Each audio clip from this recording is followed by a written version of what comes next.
The guy's good. He's very smart. Very smart. He manipulates and twists the truth just the way he wants to get his people to believe a certain thing, hiding behind the veil of, I don't make money off this platform. I'm doing God's work. I'm doing justice, by the way. Go join my Patreon. We're going to see the behind the scenes of my $10 million studio. $10 million studio. You got $10 million? Where did that money come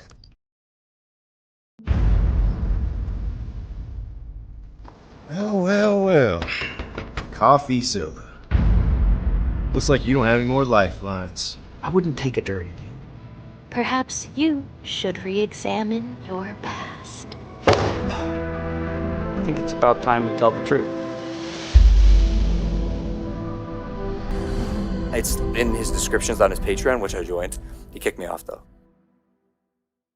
Logan Paul is suing me for CryptoZoo only a year after he thanked me for it. Rather than pay back his victims fully, Logan would rather publicly humiliate himself in court by accusing me of defaming him. He's hired 5 lawyers to sue me, which he hopes will stop me from exposing him again. You see, only hours before this lawsuit was filed, I had reached out to Logan Paul about a new investigation into one of his companies, which has just been accused by the Canadian government of being a multi-layered fraud in Canada. I obviously had questions, but before I was able to get answers, Logan's team of lawyers showed up to silence me. We're going to talk about that. We're also going to go through this lawsuit. I'm going to tell you how to support us if you want, because while I didn't think I'd need help, I was wrong. But before we get to my mistake, let's start with Logan's. This lawsuit is not about Logan Paul getting defamed. Instead, this is about him trying to dodge accountability, victims, and blame anyone but himself for his problems, especially me. This lawsuit says Logan Paul wants to hold me accountable for my actions. But what actions are those? Holding him accountable? It's ironic because his lawyers claim Logan has learned to believe in the importance of accountability. But accountability for who? Currently, Logan is fighting the victims of CryptoZoo in court, and now he's fighting the journalist who exposed him in the first place. Personally, I believe Logan has learned nothing from this except how to silence people with the law. But I won't be silenced because Logan's lawsuit makes no sense. We're going to go through it because from the beginning, there's problems. Logan's 5 lawyers tried to discredit me as a journalist. They paint me as someone who wanted money. They say I had a false and malicious narrative. But you know who doesn't believe that? You know who secretly praises me behind the scenes? This journalist, YouTuber, crypto uncoverer guy named Coffeezilla, who's incredible, by the way. A very thorough, good-hearted, smart guy did a deep dive into this project that I attempted to make called CryptoZoo. That's right, it's Logan Paul. He's the biggest enemy of Logan Paul's defamation case. Who knew? Because defamation requires actual malice and a reckless disregard for the truth, but he just admitted on camera that I am thorough and good-hearted.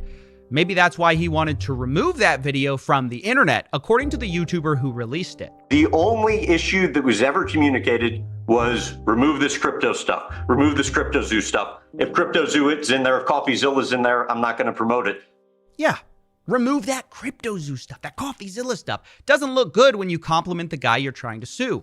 Maybe that's why Logan isn't even suing me for my original investigation at all, despite most of this lawsuit being a ridiculous fanfic about how I took Logan out of context, that Logan was a victim, that I withheld text messages. Logan isn't suing me for any of the original investigation, though, because he knows he can't. Instead, at the end of the lawsuit, we find what my defamation really is. I'm being sued for 2 videos and 1 tweet where I advocated for refunds. For the victims. Yes, you heard me right. Logan Paul sued me after I tried to get his fans, the CryptoZoo investors, a full refund. Remember, there are 2 parts to CryptoZoo, the NFTs and the Zoo tokens, and Logan chose only to refund the NFTs, which is a minority of the losses, and I had a major problem with that. I told Logan this. I've stated over and over my opinion that it is disappointing for someone as rich as Logan to not make things fully right, and instead only pay back a small part of the losses while fighting the rest of the victims in court. And it's those videos and tweet where I ask for refunds, which I'm being sued for. The first video in question is about Logan Paul not paying out refunds for 6 months. The second video was about Logan's partial refund, having a clause to make sure you couldn't sue him for the rest of your refund. And the tweet, I simply said, Logan's the type of guy to thank you for exposing a scam and block you when you remind him to pay up. I mean, yeah, now he's the type of guy to then sue you. Now, I'm sure Logan doesn't like it when I say things like Logan's victims or Logan's scam, but I have a question. If they're not Logan's victims, whose victims are they? Even Logan admits they are victims. He told me via text, just thought we had the same goal of helping victims instead of a divisive social media war. So he agrees people have been wronged by his game. You know, the thing that he said will earn you money. It's a really fun game that makes you money. So how are these not Logan's victims? He, of course, would say it's his business partner's fault.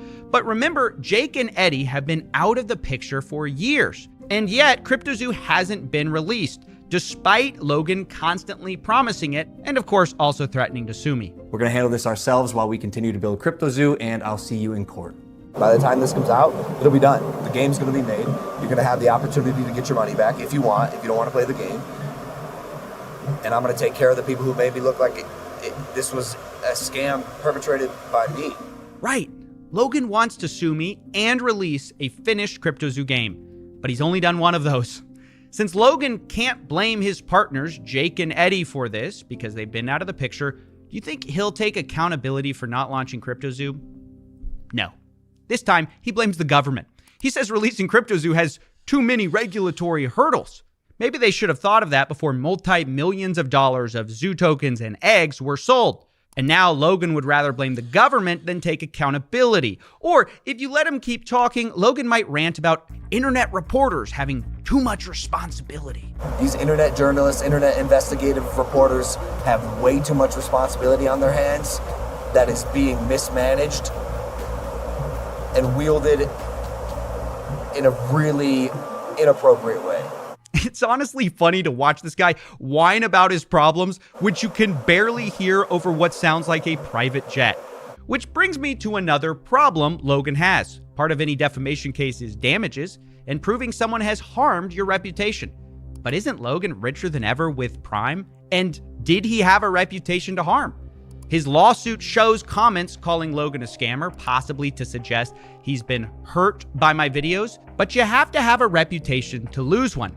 And by the time of my reporting in question, Logan Paul was already accused of participating in multiple crypto pump and dump schemes. That article does not reference my work. So Logan had already had a reputation as a scammer before my investigation, at least if you believe their allegations. So this lawsuit from beginning to end is groundless, meritless, frivolous, and Logan knows that because behind the scenes, in clips he didn't want to get out, he's saying I'm thorough and good-hearted. But in public, he wants to sue me, silence me, and cost me money because that's the one department where we both know he's got me beat. We might have facts, we might even have evidence, but he's got all the money and the lawyers. And this is where I have to get to my one embarrassing mistake in all of this. See, my defense against rich people like Logan Paul is media insurance, for frivolous lawsuits. So when I was sued, I immediately called my insurance company to file a claim, so I wouldn't have to pay for it. But they told me they're not going to pay. They're trying to get out of covering us, using lawyers and fine print. It's a long story that I will be explaining on my second channel because insurance underwriting is very boring. But suffice to say, I got danished. I may have even gotten scammed. I'm not quite sure. For now, the bottom line is we have to fight Logan with our personal funds, which means I need to ask for your support. If you want to help and are able to help, there are two ways to contribute to our fight against Logan Paul. One, you can join our Patreon, which supports the channel. Or you can buy exclusive merch at coffeezilla.store, where we just released the Coffeezilla Defense Drop. That's right. Life hands you lawsuits. You get rejected by your insurance. Make merch. So here's the deal. These shirts will be available for pre-order for only the next 14 days, and 100% of profits we make from selling them will go to this lawsuit. If for some weird reason there's money left over, it will be dedicated to future legal costs for this channel. I just want to let you know they're available, and it's a cool way to support the lawsuit while also getting something in return. I didn't want to just set up a GoFundMe. So if you want to do that, just know pre-orders take a few weeks to get done because we make them after you order. And remember, you have 14 days. And you can get that at coffeezilla.store. I'll link that below. It's coffeezilla.store. All right, now we're going to shift gears and talk about the final part of this lawsuit. Why did Logan Paul sue me now? It's been over a year since he apologized and thanked me. Thank you, Coffeezilla. I am very grateful for your work and your investigation. And I mean that. Thank you, bro. It might seem strange, but I've got some fun facts for you that may or may not be related. Did you know 6 days before the lawsuit, I had featured Logan Paul in a teaser for a video? Did you know 21 hours before the lawsuit, I had texted Logan for comment? Did you know I told him he had 24 hours to respond, and Logan sued me 3 hours before the deadline? Yep, that's right. Logan's lawyers then threatened me in that lawsuit email that if I report on this new story, Logan might hold me accountable. And Logan's definition of accountability seems to mean he'll sue me, which is why I believe this lawsuit was not designed to win, but to shut me up, to threaten me, using Logan's wealth and a federal court system without anti-SLAPP to send a message. Do not tell that story. Of course, I don't believe that's the only reason I was sued. Clearly, Logan wanted to sue me for a while, but I believe this new investigation played a role in pulling the trigger. Maybe Logan's team will deny this. Maybe they'll say it's coincidence they sued 3 hours before a deadline. Maybe it's coincidence I announced a story about Logan 6 days before, and maybe it's coincidence that Logan's lawyers threatened me about this new story while suing me for the last story that I hadn't discussed in 6 months. But I don't think so. Either way, when someone threatens new reporting in a lawsuit about old reporting, the effect is the same. So, what was this new story? Well, it's partly about a Canadian law enforcement investigation, and it's partly about something I told Logan to help him. Yes, believe it or not, I tried to help Logan Paul. To explain, we need to go back to when CryptoZoo first got exposed. Logan said he was going to sue me, but got backlash. So he called me to apologize. He said he was wrong and wanted to make things right. I made it clear refunds are the absolute right move going forward, and to my surprise, he agreed. 100%, man. We're on the same page. But we weren't. Logan now doesn't use the word refund. He calls this a buyback. But at the time, I need you to understand, I thought Logan was going to announce a full refund, so I began trying to help him. And dare I say, I was even nice to the guy. You can see that I tried to offer people who might be able to trace blockchain damages to refund people. And in the same spirit, I made Logan aware of potential problems at a different company he co-owned, called Liquid Marketplace. On a platform that I co-founded called Liquid Marketplace, it allows co-ownership of top-tier assets. So instead of one person, me owning this card, we as a collective can co-own it together. This was a fractionalized collectible platform where Logan sold things like roughly half of a $5 million Pokemon card.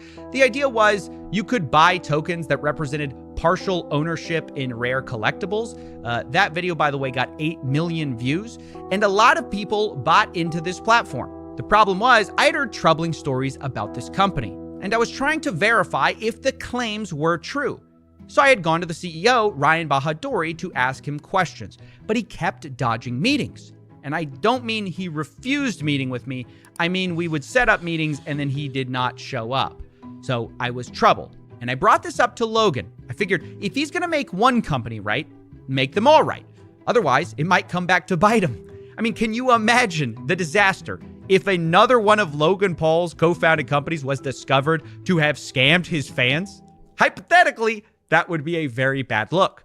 So I'm thinking, while he refunds CryptoZoo, Logan can push the CEO to talk with me, and I can figure out the truth. Maybe Logan can fix it if there's something wrong. And you can see Logan responds to me. He says, "Gonna push Ryan to talk to you." Again, appreciate it, man.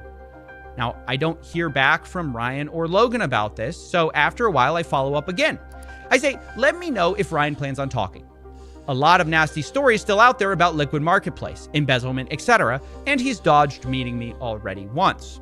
Now, obviously, the most shocking part of this is the word embezzlement. I need to make it clear. This is not an accusation. I am not accusing Logan Paul or Liquid Marketplace of wrongdoing.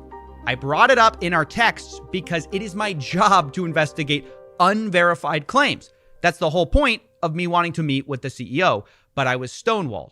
Logan never replied, despite me reminding him again via email 5 months later that I wanted to talk to Ryan about, quote, embezzlement and, quote, potential fraud. Once again, not accusing anyone of wrongdoing, I'm simply doing my job at the time to chase down rumors and unverified claims. Without concrete proof, I would have never talked about any of this. But on June 19th, 2024, things changed because the Ontario Securities Commission revealed a liquid marketplace investigation where they accused Liquid Marketplace of being a multi-layered fraud, taking in $2.7 million from the sale of these fractionalized collectibles. The platform allegedly did not do exactly what it promised. Some of the blockchain tokens did not even mint. But even worse was the allegation that approximately $3 million was misappropriated from $10 million they raised of investor funds. This is a very similar claim to the one I had tried to verify. Ryan Bahadouri, the guy I tried to speak to, was accused of, quote, making hidden payments to shell corporations without any legitimate business purpose, as were 2 other of the founders. And Ryan was accused of, quote, using company credit cards to buy high-end fashion, expensive jewelry and watches, personal health, and luxury spa services. If only there was someone who could have investigated this sooner. Now, it is really important to say Logan Paul is not accused by the OSC. Only 3 of his co-founders and his company is. But given the history, I had questions. After all, Logan's promotional video about Liquid Marketplace is still up. And the reason many people cared about Liquid Marketplace at all was arguably Logan Paul. So here were my questions. And as I read this, it's important to correct. I say Liquid Marketplace got accused of embezzlement. Technically, the OSC alleged misappropriation of funds. Those are similar. They're not the same. So I wanted to correct that. But here's what I asked. Quote, did you take any action on hearing these allegations over a year ago? Did you get approached by the Ontario Securities Commission?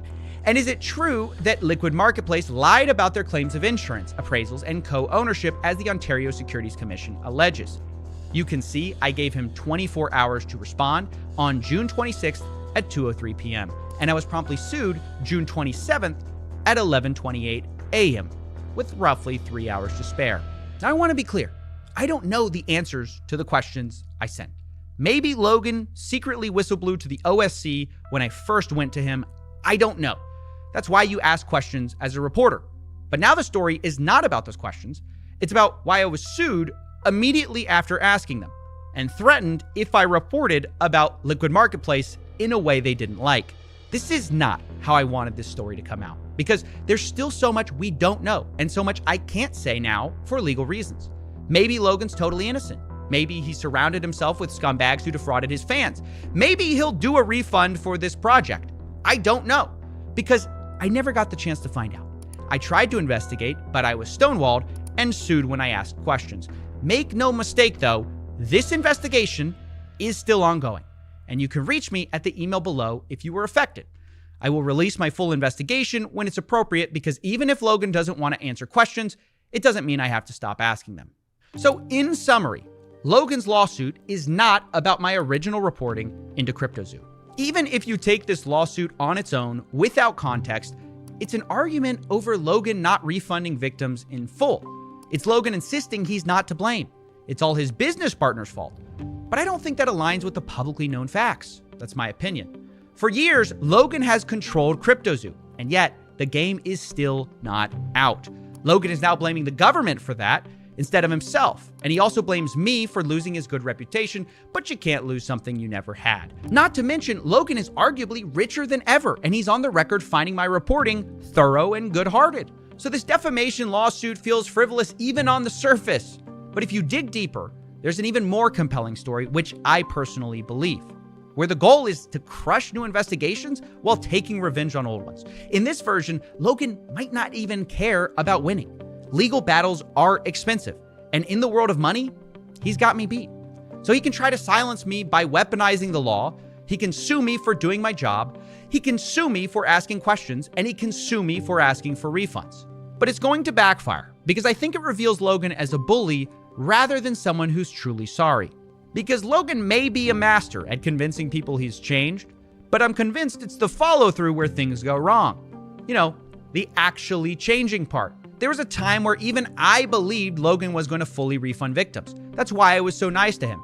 and tried to help despite him threatening to sue me.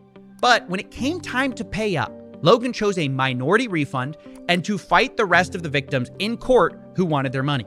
And when I complained about that, Logan went from sorries and thank yous to lawyers and I'm suing you real quick. The irony is, it was that same initial belief in Logan's capacity to change that also made me bring up Liquid Marketplace to help stop potential problems. And yet here we are. The company is now accused of being a multi-layered fraud by the OSC. And the CEO, who I tried to talk to multiple times, is alleged to have misappropriated money. This is despite me trying to talk to Logan directly many times as he asked. Maybe we could have talked about this if you had reached out to me personally, not my manager, Jeff, who is not me, Steven. Well, I did try to reach out personally, and I got sued and threatened a day later. That, I think, says a lot about Logan's supposed change and his belief in accountability. Maybe the person he really believes in accountability for is not himself, but me, specifically when I try to get accountability from him. If you want to support this lawsuit, the best way is coffeezilla.store. You have 14 days. Or you can support on Patreon. Thank you for listening and have a nice day.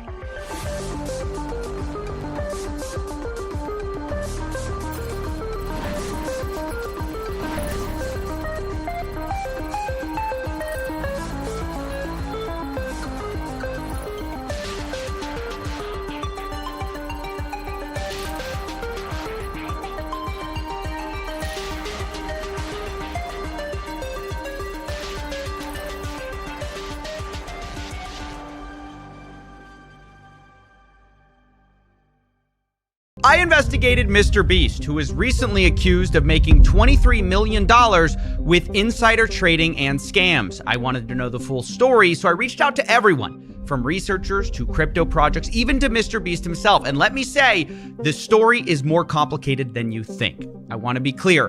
What Mr. Beast did, what his team did, is shady. But what we care about is, did he cross that bright red line from shady to illegal scam? And contrary to what Twitter says, I don't think that's an easy answer. Instead, I think the answer will depend on you.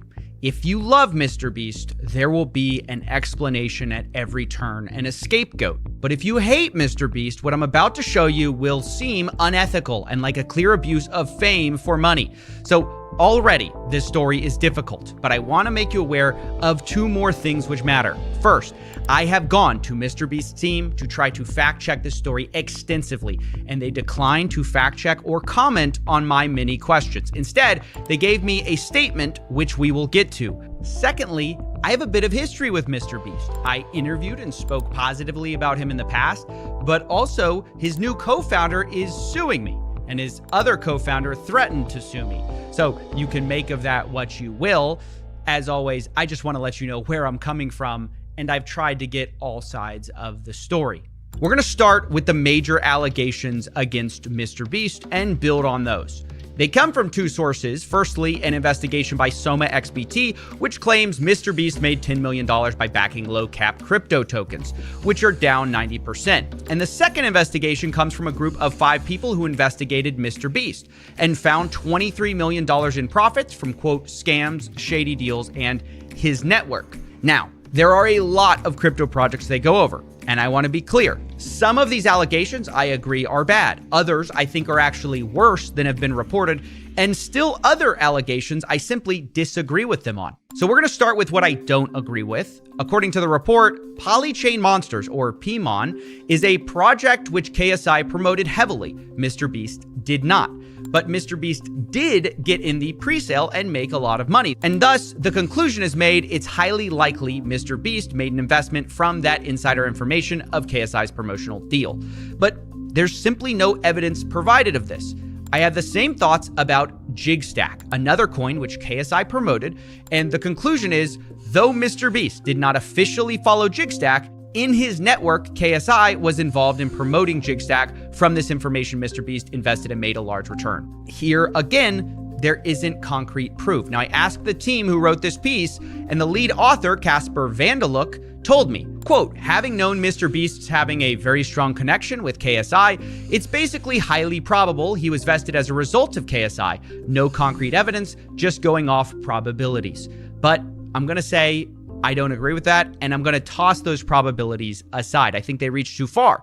Instead, I'm going to stick with what we can prove happened. Luckily, the biggest claims in this report, the biggest moneymakers, are much better supported by evidence. Starting with Super. This is the project MrBeast is alleged to have made the most amount of money on, over $10 million based on a pre-sale of $100,000. As for evidence, we have leaked screenshots showing MrBeast telling Super's founder that he can do $100K. Then we have a wallet that both investigations traced to MrBeast, sending $100K to the pre-sale wallet. And then we have the same wallets getting millions of these Super tokens in a period of unlocks, which were almost all sold aggressively. Now, why is this bad? Well, MrBeast is obviously hugely influential, and he publicly associated himself with the project twice. Once on March 3rd, 2021, he responded to a tweet with eyeball emojis. And then he interacted a second time on May 12th, 2021. This is much worse. The founder, Elio Trades, had tweeted, "There's a gym sitting there on the market at eye-watering prices set to explode during the DeFi Summer 2.0. MrBeast's response, Super? But what he doesn't say is that he'd already purchased a huge stake in Super at this point, and on the day that he's tweeting, he was selling tokens, allegedly. Not only that, he had been selling tokens and continued to sell tokens. In the 72 hours after the May 12th tweet, MrBeast sold about $200,000 worth of these tokens. And remember the context. He's responding to the founder of the coin discussing a gym at eye-watering prices that's going to explode during the summer. And MrBeast's response is the coin he's selling. So publicly, it's signaling, hey, Super is this undervalued coin, and privately, MrBeast allegedly sold. Now, I ran these wallets by MrBeast, as well as the accusation, but I didn't get a reply. Instead, I got a heavily lawyered statement from a spokesman, who I'm going to warn you is about to complicate things. Quote, "These investments were made and managed in consultation with industry experts to ensure full compliance with all appropriate rules and regulations. The wallet is not owned or managed by Jimmy, but rather a fund led by respected and sophisticated managers.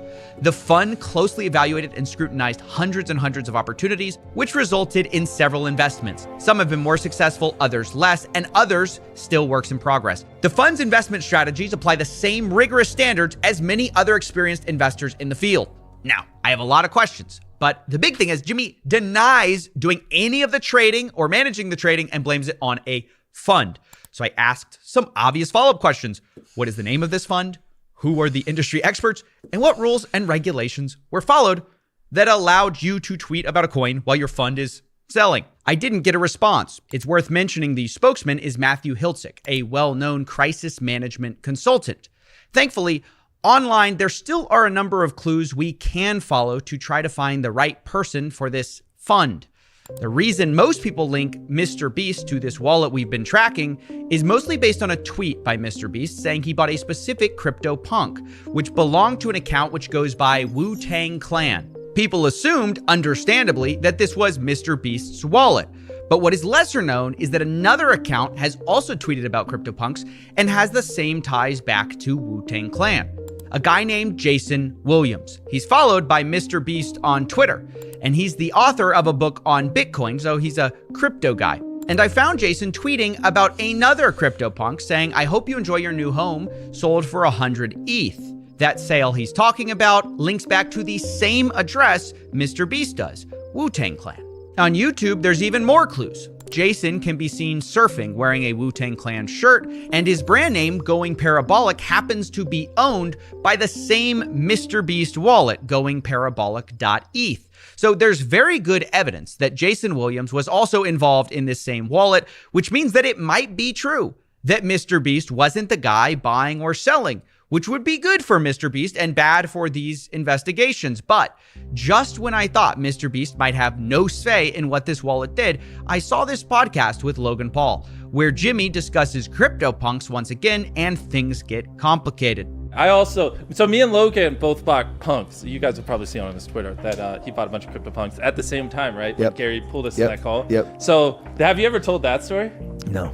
Gary V, it's like 11 p.m. just out of nowhere, just calls me and he's like, "Yo, I got like 30 people to call. Hop in." I'm like, I don't care. He's like, "It'll be the best decision of your life. Just get in." I was like, okay. Yeah. And so I just joined the call, and I just see like Logan and I don't even know these other people. I don't want to put them on blast. Every heavy hitter you can imagine who's worth $1 billion was on this one call, and Gary V is in the little corner, the little square. He's going, CryptoPunks. It's gonna be huge. It's gonna be the next Facebook. Where all of us were like, okay, Everyone's Gary. judging. I'm texting Logan. He's I'm like, Gary lost is his this mind. legit? Bro, all of us were like, yo, Gary's nuts. Yo, Gary was right again. I bought a bunch. Wait. Yeah, I bought quite a few. How many? I don't want to say, but You have to say, please. bro, you have to. I bought multiple ones. Yeah. Well, bro, are you in double digits, Punks? Just shy. Huh. Well, this clip is very interesting because Jimmy said he made the decision to get CryptoPunks based on a call with Gary V. But those punks are owned by the wallet we just said was controlled by Jason. So it appears sometimes Mr. Beast is telling Jason what to buy for this fund. Mr. Beast then later talks about selling these CryptoPunks and rolling the money into a new project. And once again, it sounds like he's in charge. Well, I've already sold quite a few of them, so I don't. What? Dude, he's on to the next thing. I bought a bunch of, so then I rolled the money into VFriends because Gary, same thing, called me. He's like, VFriends? I was like, I don't know, but last time I made money, sure. I'll be honest, these clips to me make it difficult to assume Mr. Beast had no idea what's going on. He talks about CryptoPunks and VFriends like personal investments. And on Twitter, he says that not only he bought CryptoPunks, he also tweets about loading up on VFriends.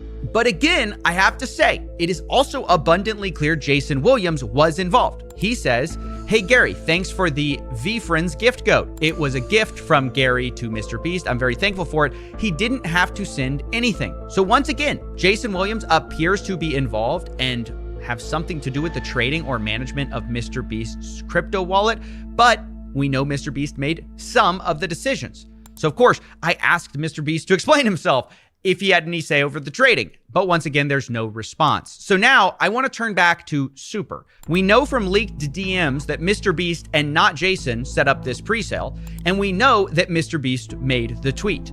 So now we have to guess. Here's what we know. We know Mr. Beast set up the pre-sale according to leaked screenshots. We know Mr. Beast made the tweet, but we don't know whether it was Jason doing the trading of Super, or if he was doing the trading, did Mr. Beast know about it? Did Jason know about the tweet? These are the questions that ultimately matter. And yes, I reached out to Jason Williams for a comment. He didn't reply. I did, however, get a hold of Elio Trades, who is the founder of Super, and he insisted that Mr. Beast's tweet was not a part of a deal for promotion. But you should know, he also mentions how upset he was with how pre-sale investors sold their tokens, saying most of them sold, including Mr. Beast. So those are the facts. Mr. Beast gets involved in a pre-sale, for some reason tweets at this project twice, one time on the day his fund is selling tokens, where he seems to imply that they're undervalued. In total, he's alleged to have made $11 million with this deal, according to the report. So yeah, that's really bad. Now we're going to turn to another allegation, which is about Earn, or Eternity Chain. There are some facts which are the same. There are others that are different. For example, instead of Mr. Beast setting up the deal directly, the team at Earn claims they never spoke to Mr. Beast. Quote, we were speaking to his fund manager. And when I asked about these wallets selling allegedly over $4 million in tokens, they say, quote, Mr. Beast's fund was an early investor in our pre-sale. He had the same unlock schedule as everyone else. Were we happy with the way he sold? Definitely not. But legally, there was nothing we could have done.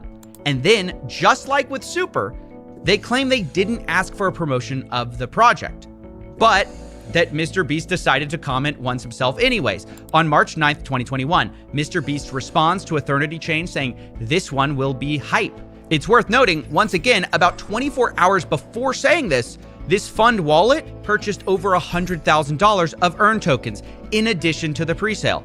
Now, what is different about Super is that Mr. Beast's name was put publicly on the Eternity Chain website. On their investors and partners page, you might be asking, well, which is it? Is he an investor or a partner? And the answer is both. He got into the presale, and the Earn team also claims that he partnered with them for an NFT drop. Supposedly, it was a charity drop and a normal NFT drop. Now, the charity drop specifically did happen in association with one of Mr. Beast's projects, Team Seas, saying, quote, all proceeds will go towards cleaning up the seas around the world. This was early November 2021. Then the official Team Seas account posts it on November 3rd, 2021, quote, what an awesome crypto collaboration in support of the team. Then the CEO of Eternity Chain, Nick Rose, confirms in Telegram that the drop is supported by Mr. Beast, saying, EARN and ETH tokens will be accepted for the charity auction, which was slated to last 2 months. Now, the reason I'm sharing all of this is because 1 month into this 2-month charity auction on November 30th, 2021, the Rocket Fund or Beast Fund or whatever you want to call it starts selling huge amounts of this EARN token. Allegedly, they sold over $2 million, while the charity itself was still going on. Now, I know that sounds horrible. It looks horrible. It is horrible. Although I have to tell you, personally, I don't think this was a master plan to pump a coin with a charity auction. If it was the plan, it was a bad one because the NFT auction was ultimately a flop. But do I also think it doesn't matter because regardless of your intentions, selling tokens within a month of your 2-month charity auction is wrong, stupid, and unethical? Yes, I think that as well. Because in case you forgot, Mr. Beast is the charity guy whose name is on the website. It isn't a fund. It isn't a crypto rocket fund. It's Mr. Beast's branding. I even asked the EARN team about this, saying, quote, why did y'all list Mr. Beast instead of Rocket Fund in your partners' investors? Was that discussed? They say, quote, we listed him, Mr. Beast, as a partner and, quote, yes, they accepted that. So according to the EARN team, Mr. Beast knew or should have known that his name was on the line for this investment and partnership. And yet, this fund, his fund, whatever you want to call it, sold tokens 1 month after starting a 2-month NFT auction for charity. To be fair again, though, it's hard to oversell how bad this NFT auction did. I have found only one NFT that appears to have sold here, but the bids were made in the EARN token, which the fund was selling, and the actual sale of the NFT didn't happen until after the fund sold in November 30th. The transfer happened in December 23rd. So of course, I went to Mr. Beast directly to answer this and see if there was some more context they could provide. There was no response other than the statement we've already read from Mr. Beast that he did not control the trading. Although again, that isn't a really satisfying answer because we've established Mr. Beast would sometimes direct what to buy and sell to this fund, like CryptoPunks. Personally, like I said, I don't think this was a pre-planned scheme. But regardless of intentions, if you're the charity guy, you support a charity, it flops while your fund makes millions of dollars in profits because it's selling the same EARN token people could bid on the charity with, that just is awful. And you should feel awful about it. Look, now I want to move on from that to talking about our final token, XCAD. This is a token you may remember from our investigation into Mr. Beast's business partner, KSI. But unlike KSI, Mr. Beast was not promoting it a lot on Twitter. In fact, the only reason we know Mr. Beast was in the presale is that there were several articles about it bragging about that fact. Once again, Mr. Beast's name was used to promote this instead of the fund itself. And internally to investors, I have to say, this built up a lot of excitement, not just because Mr. Beast is a huge name, but because XCAD had what's called creator tokens. So the idea to some investors is that, well, if they're investing Mr. Beast and KSI, what if they were ever to launch creator tokens? That would be massive. And I bring this up because some people might ask, like, what do these affiliations, how do they impact people buying these projects? And the answer from what I've seen is they actually do impact it quite a lot because people are anticipating like further involvement. And also the idea is like, they must not be investing unless they're long-term holders. You can see this in the Telegram chat. It became so common that in the XCAD community, one of the admins says, here we go again, another community member asking if there's any possibility of a Mr. Beast KSI token. And meanwhile, by the way, as that's happening, as the investors are hoping for these creator tokens and that they're imminent, behind the scenes, something entirely different had been happening. Like with Super and EARN, Mr. Beast's fund sold a lot of their XCAD early in 2021 rather than holding their tokens. And this was surprising to even the founder of XCAD himself, Oliver Bell. who said they told him they were going to do the opposite. He tells me, quote, "Hey, so Mr. Beast reached out to me during our pre-sale raise. A group was set up with his team, and we had a call with his team, and they said they liked the concept. There was no strings attached to the investment. They did, however, want a lot bigger ticket than what I offered them, which I'm glad I did not fulfill. We discussed not just flipping this token, as this can damage projects if people have decent-sized tickets. It was my understanding we were aligned on this. However, after listing to which XCAD performed well, there was heavy dumping from a wallet linked to Mr. Beast's team. I got in contact with them immediately and asked them why they were selling like this." Now, Oliver later claims this discussion about flipping tokens and them being aligned about the fact they're not going to flip these tokens so quickly was with Jason.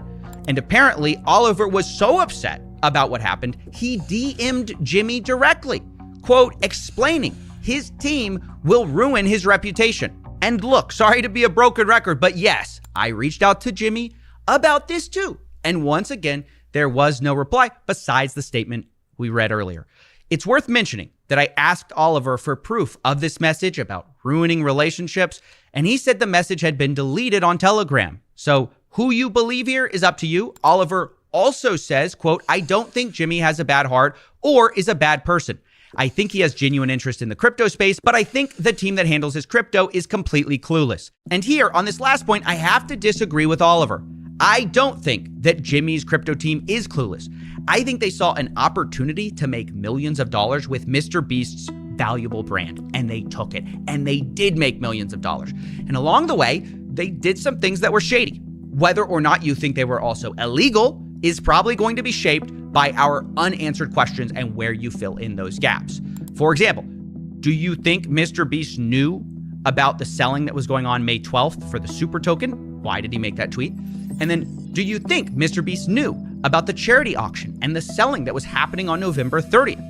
And do you think Oliver Bell DM'd Mr. Beast and told him his crypto team would ruin his reputation? And if so, was that ignored?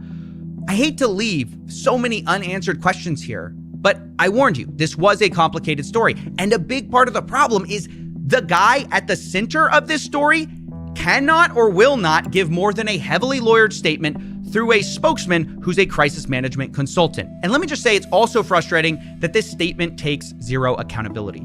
Despite the fact Mr. Beast's team knew every major allegation that we're laying out here today, there is no mention of selling while Mr. Beast was tweeting about Super Token. There's no mention of them selling tokens a month after they partnered with a 2-month charity auction. And because of that, this statement feels very hollow. I think to Mr. Beast and probably to his fund, maybe this is just business, you know? They set out to make a lot of money, and they made a lot of money. What's the problem, right? This is America. They might think this is the biggest Mr. Beast nothing burger since Mr. Beast Burger. But look, honestly, I'd agree with them if they had done this crypto stuff without using Mr. Beast's name. But they want to have their cake and eat it too. This fund trades on Mr. Beast's name, as we've seen. They get in pre-sales based on his name. He tweets from his public account, and they're putting his name publicly on projects' websites instead of a fund. But when things go south, suddenly, oh, Mr. Beast, what? No liability, just because he's not sitting there physically pressing the buttons. I don't think that's the way it works. Look, I want to close with the final part of this CryptoPunks podcast we showed you earlier, because in many ways, I think it's a microcosm of this story.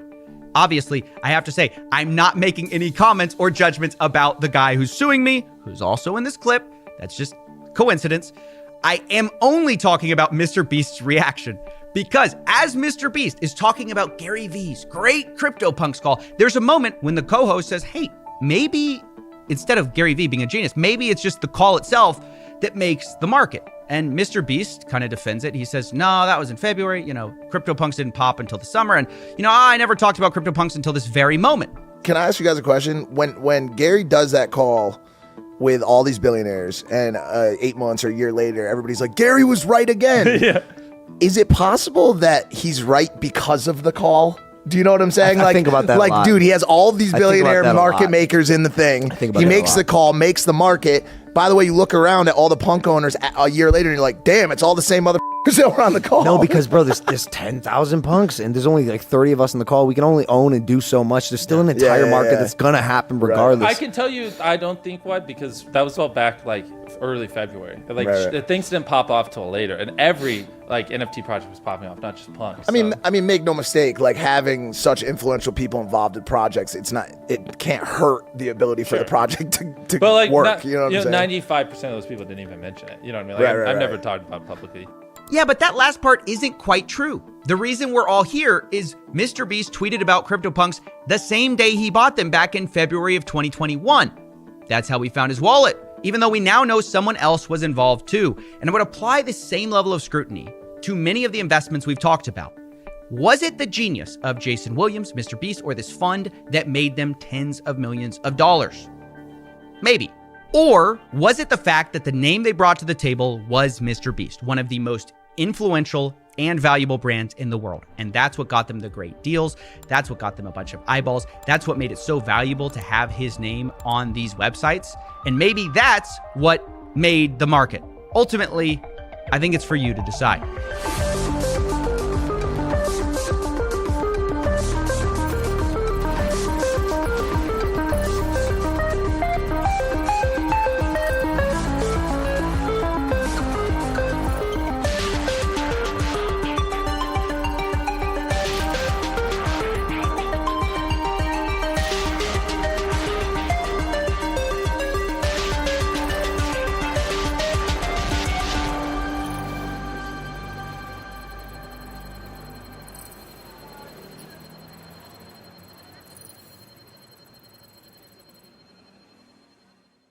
KSI is one of the world's most popular YouTubers, but yesterday he accidentally exposed the pump and dump crypto scams that he promoted. They've been hidden for 2 years, but only came out when KSI logged back into his old Twitter account, saying, "Does this still work?"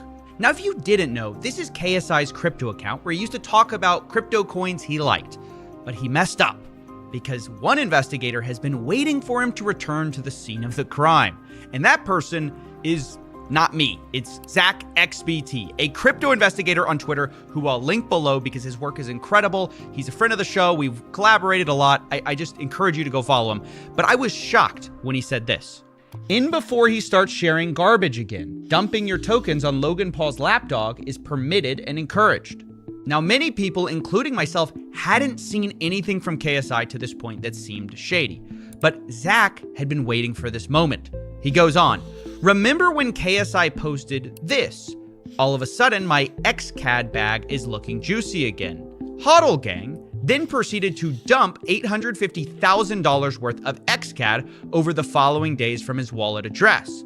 Now, obviously, I was stunned by this, but looking at the date of when this all happened, I realized Zach has been holding onto this piece of evidence, waiting for KSI to come back to this account for years. He had this tweet in the drafts, and KSI logging back in activated the trap card. Zach also shared a picture as proof. A series of transactions from KSI's wallet where starting on March 27th, when he sent that tweet, KSI started selling XCAD. The same day he tweeted he was part of the HODL gang, slang for someone who wouldn't sell this crypto coin, right?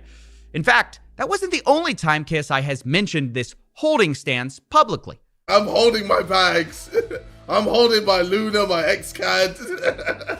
Videos like this are why people genuinely thought KSI was just buying and holding, but he wasn't. This time he sold. And he tweeted again on March 30th, 2022. "Me looking at ZIL and XCAD right now." And it might look like that means he's excited about this, but really he was looking at the sell button because he continued to sell XCAD to his fans who thought he was part of the HODL gang once again.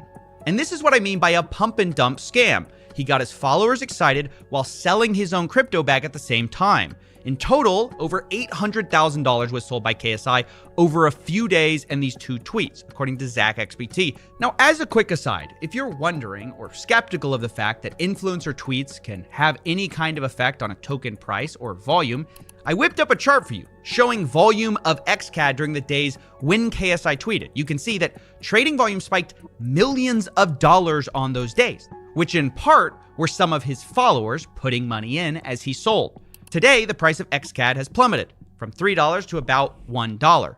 Now, as always, with such large allegations, I wanted to be sure to reach out to KSI to give him a chance to explain these large accusations. After all, I didn't find this, Zach did. So I reached out to KSI over Twitter, and he gave me the following statement. Hey bro, I'm still HODL gang, LMAO.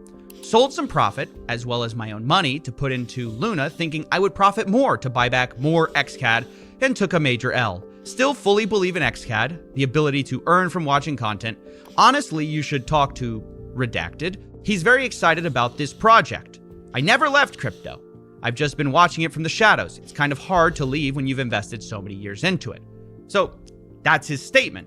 He then shared a personal account screenshot showing that he does have some XCAD still held. But while that's an interesting fact and an interesting explanation, it doesn't really change the core accusation of whether he pumped and dumped his fans. And I thought it was interesting KSI didn't deny the crypto wallet was his, or that he made that amount of money. He's just telling us, well, I'm still hodling some of it, just 800,000 of it I sold. Now, to be honest, I don't buy this explanation for a second, but I kind of was feeling like I had to leave the story there. It felt like a one-off scam that I talk about on my new side channel, Coffeezilla Extras, but the story would die there. But then I got another message, which changed everything from Zach. He said, I have one more KSI example with a different coin. Turns out on March 20th, 2021, KSI tweeted this. 2 NFT coins I'm very bullish on, Super and Earn. Any other NFTs I should look at? Now, normally when you're bullish on a coin, you buy that coin. But that's not what KSI did. See, right after he tweeted that, 6 hours later, he sold $174,000 worth of Earn token. And then 4 hours later, sells another $174,000. Now, if that isn't a textbook pump and dump, I don't know what is. He tweeted, that's the pump. Within 24 hours, he sells $348,000. That's the dump. It couldn't be more clear. Or so I thought, because I asked KSI about this, and that's where things got a bit muddy. He says, I don't really remember the details of every transaction I made. These were coins I put my own money in, thinking they would do well. I would listen to what people said on Twitter and just follow stuff. I invested in Doge, etc. I didn't have malicious intent in trying to scam. I was new to crypto, so I was excited, putting money in random things and trying to chase the pumps, and ultimately lost heavily. I hope people didn't take advice or tweets as gold, because looking back at my track record, I was effing dog shit. I wish I was an evil genius that would pump and dump at the right time, because then at least people would say that I had some wit about me. Reality is, I was just shit at crypto. And that's basically KSI's defense. He was dumb, he was bad at crypto, but is that true? Well, he says he put in $2 million of his own money and lost it all in the end. He says, quote, I made zero profit on crypto. In the end, I lost it all on Luna. Look, I haven't seen his accounts. Maybe that's true. Either way, even if he is bad or dumb with crypto, it doesn't explain the pump and dumps. Like, telling people you're bullish and then selling is not explained by, I was new, I was dumb. And I said as much. I said, I'm just trying to understand why you traded the opposite way that you were saying on Twitter. And KSI replied this, because I thought I was getting trolled. Honestly, every time I tweeted something, the opposite would happen on the market. So I decided to tweet the opposite of what I was actually doing and still took an L. So just to be clear, KSI's story that he's going with is that he thought the market was against him, so he publicly said one thing while privately, secretly doing the opposite, which is kind of the definition of a pump and dump when you promote that to a big audience. You say you're gonna buy to your followers while secretly selling. Whether or not it's a successful pump and dump, whatever pump and dump, that's what it is. Now look, I understand that people are going to have conflicting ideas of whether this was malicious or not. And I think it's going to entirely depend on whether you think KSI's story makes sense. I'm just trying to provide full context while also giving you my opinion on that, which is that I don't really buy that he had no clue that tweeting one thing would positively affect the price in his favor. Meanwhile, though, while I was confronting KSI, I heard a final response from Zach XBT, which I think moved the needle a bit. He said, I found another example. See, on May 11, 2021, KSI Crypto tweeted, this is about to explode. Only moments later, though, he sold $25,000. Didn't buy it, which I get it. It's a relatively small amount, but it furthers that same pattern of behavior. It's just a matter of what you think that behavior was. If you ask me, I think KSI tried to use his influence to move the market for himself in crypto through a few pump and dumps. He may have lost all his money eventually in a Ponzi scheme, but that does not make what he did okay. In fact, I think it's fair to say that a lot of his followers, we saw that, he influenced millions of dollars in trading volume, went into some coins that are now doing very poorly. But ultimately, I think the true piece of cosmic irony for KSI here, though, is that he would have gotten away with all of this. No one would have known about any of it if he just hadn't logged back into Twitter for one last spin at the slot machine. Most people know that I get threatened a lot on this channel. People don't like it when you expose them. I suggest you use the money you got from pumping your Patreon to hire a good lawyer. You're gonna need it. So scammers saying that they're gonna go after me is something that I've long been desensitized to. Coffeezilla. Nobody knows anything about his family because they don't have the resources I have. But what we don't talk about a lot is that the opposite is also true. When victims of scams learn what's been done to them, the scammer very often becomes the target of a lot of personal threats. And honestly, most of them seem to take the same approach I do. You unfortunately have to ignore it. Because 99% of the time, internet threats are just that, threats, which never go beyond the screen. But this video is a reminder that every now and then, someone will take it all the way. We're talking today about Aiden Pletersky, a scammer who taunted his victims with flashy cars and took their money until it was too late. And he was kidnapped, beaten, and ransomed for $3 million, leading up to this video, which I will warn you, may be disturbing. Everything that happened is my fault. I'm not going to put the blame on anybody else. I'm not going to try to put the blame on anybody else. I feel humiliated. I feel disgusted in my actions. I feel disgusted in what I did. After 2021, I feel like a lot of it was illegal. All these guys that are owed the money, I'm going to do what I can do to make it right. I'm going to call each and every one of you individually. What you just saw is a man who used to be called the Crypto King by Forbes.com, who took in $40 million via a Ponzi scheme and never repaid his victims. In this video, he appears to be apologizing for those actions, but now that he's free, he says he had no choice. Now, we first learned about the kidnapping back in March when Aiden Pletersky's father claimed that Aiden was kidnapped. But many people, including myself, didn't really know what to make of these claims because no evidence existed besides an interview, which was filed in court. The father says that his son was taken. They basically held him for approximately 3 days, drove him around to various parts of southern Ontario, beat him, tortured him, allowed him to make specific phone calls. Approximately 2 or 3 days later, he was released with the threat that he needed to come up with some money fast, specifically $3 million. But this week we found out that this kidnapping was very much real and that 5 men were arrested and charged with kidnapping. And we know that allegedly one of the kidnappers, Akil Haywood, actually knew Aiden quite well because he invested with him. Court records show Haywood lost more than $700,000 investing with Pletersky, and in another twist, he was appointed as an inspector in Pletersky's bankruptcy proceedings. That's right. One of the kidnappers was one of Pletersky's victims, who presumably watched him post luxury cars and private jets to social media until he had had enough. And as one of the bankruptcy inspectors, he had access to special kinds of information about Pletersky, possibly including the fact that some of the trustees thought Pletersky was hiding assets. Do you believe that he's hiding assets from you? I have reason to believe that he is still hiding assets, yes. So Haywood likely knew Pletersky wasn't sharing everything, and likely knew other people in the case were hiding information too, like Colin Murphy, one of the fundraisers for this Ponzi scheme. In January, he wiped his phone of all the data which he was asked for, and he had a very bad explanation for why. Did you wipe your phone before, knowing that they needed what was on it? I keep super sensitive stuff on there with my girlfriend, and it's funny because this Norman Groot guy, he's saying, oh, I'm hiding this information and blah, blah, blah, blah.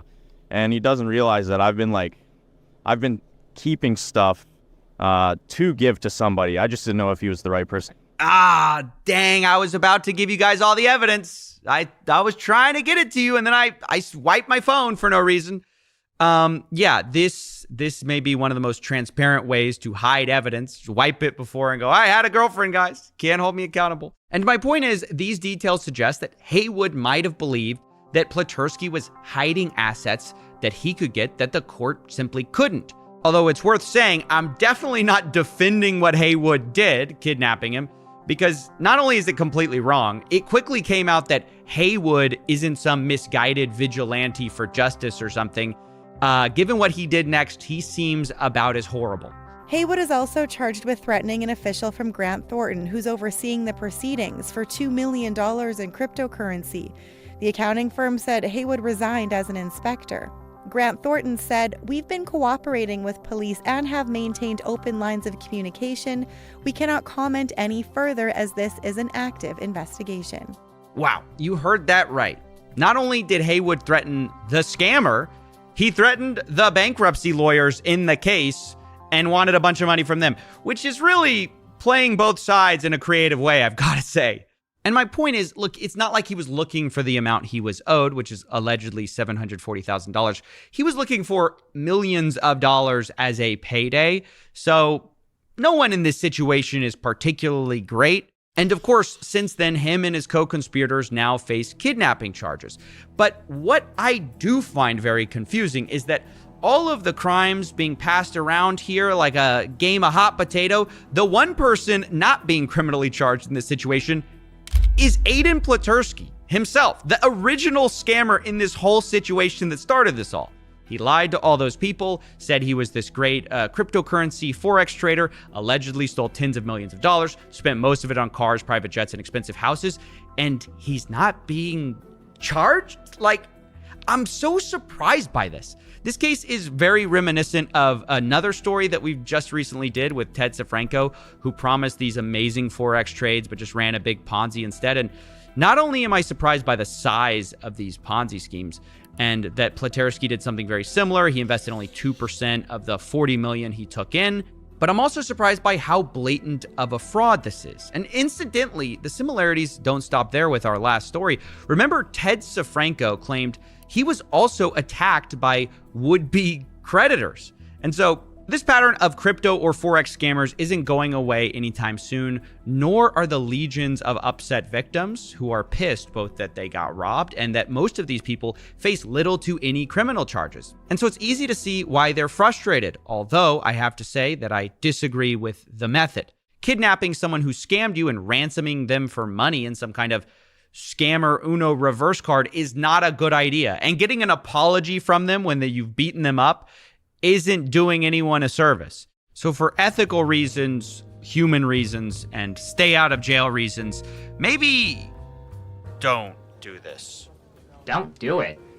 Sounded a little half-hearted, Coffee. What's next? Please drink responsibly? I don't know. I constantly get threats, so I sympathize with the guy. And don't do it is the right answer, but I don't know. But what? Well, I don't know. I get it, I guess. I mean, it's wrong, but I get it. But it's clearly wrong. And look, Haywood sucks, but I get wanting to screw the guy who screwed you. But I can't say that because it is wrong and the impulse is wrong. And I didn't want to put this in, but like this Aiden guy is horrible. I went to his Instagram to reach out for comment and I saw what he's posting. It's all, supercars, private jets. It's a middle finger to all the victims. And if I lost money to that guy, I'd be pissed too. Wow, Coffee. You got an edge. I didn't think you had it in you. No, I mean, I wouldn't do anything, and I wouldn't change what I said. Don't do it is the right thing, but sometimes the right thing feels... What? Hopeless? Inadequate? Sisyphean? Pointless? This conversation is pointless. I'm done talking about it. Look, you got anything on TV? I hate when you put my show on. Come on, change the channel. Put something else on. Oh, sure. Speaking of new topics, I've got just the thing that'll cheer you up. I found this new creator. You're gonna love this, Coffee. Very avant-garde stuff. I'm telling you, future of entertainment. Quack, quack, quack, quack, quack, quack, quack. Rah, rah. Gang, gang. Gang, gang. Ice cream so good. Balloon. Pretty great, huh? Oh, tech user. What is the noise again? Quack, quack, quack, quack, quack, quack, quack.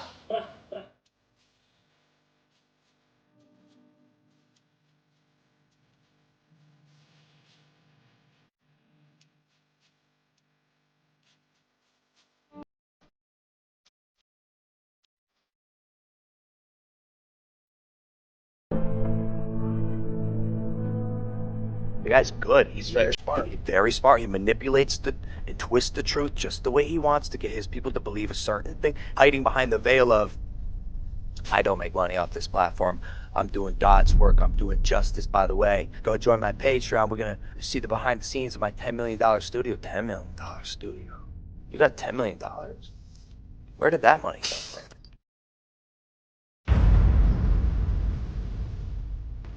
from? Well. Coffeezilla. Looks like you don't have any more lifelines. I wouldn't take a dirty deal. Perhaps you should re-examine your past. I think it's about time we tell the truth. It's in his descriptions on his Patreon, which I joined. He kicked me off, though.